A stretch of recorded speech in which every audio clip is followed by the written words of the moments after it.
Cerita horor ini adalah cerita pengalaman pribadi saya. Cerita horor ini tentang hantu berambut panjang di rumah nenek. Setiap tahun biasanya kami pulang ke Palembang untuk merayakan Lebaran bersama keluarga besar. Jika kami pergi ke rumah nenek, saya akan menemui banyak saudara karena nenek saya memiliki 9 anak.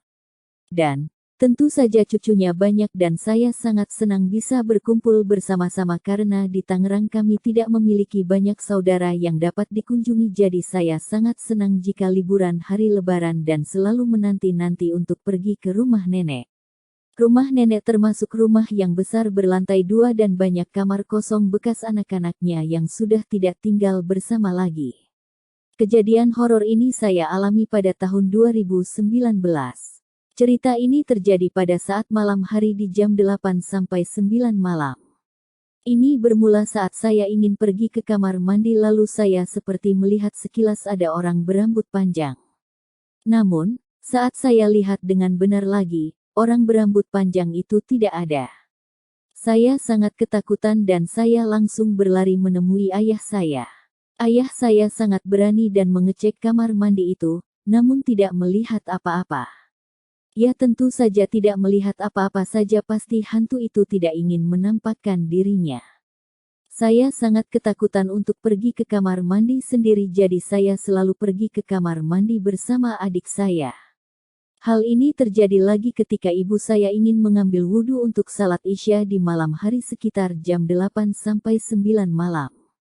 Ibu saya merasa ada yang aneh ketika berada di kamar mandi. Ibu saya juga mengatakan melihat orang berambut panjang. Namun ibu saya tidak takut dan tetap melanjutkan mengambil wudhu. Beberapa hari berlalu setelah kejadian itu. Saya bersama saudara saya pergi ke minimarket pada malam hari dan kami memasuki rumah lewat belakang yang dimana langsung tertuju pada kamar mandi dan dapur.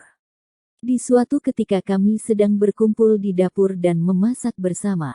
Saya melihat lagi ada hantu berambut panjang sekilas, namun saya memastikan diri saya untuk tidak takut dan berani karena saya sedang bersama saudara saya. Namun, anehnya hanya saya yang melihat hantu berambut panjang itu. Mengapa hanya saya yang melihat hantu berambut panjang itu ya? Saya kemudian bertanya-tanya kepada saudara saya apakah mereka pernah melihat hantu berambut panjang di sekitar dapur dan kamar mandi.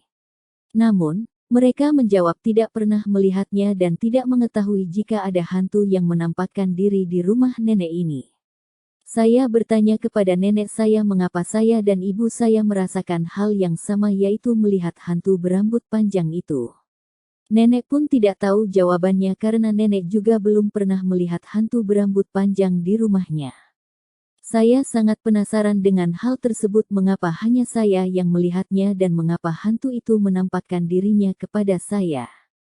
Nenek melihat saya sangat ketakutan ketika saya ingin pergi ke dapur ataupun ke kamar mandi. Jadi, nenek setiap hari selalu berada di dekat saya untuk menemani saya kemanapun agar saya tidak merasa ketakutan. Terlebih saudara-saudara saya sudah pulang ke tempatnya masing-masing dan tinggal keluarga saya yang masih di rumah nenek. Rumah nenek sangat sepi ketika saudara saya pulang.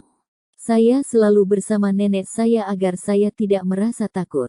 Setelah itu, anehnya saya tidak pernah merasa atau melihat hantu berambut panjang lagi. Kira-kira kenapa ya?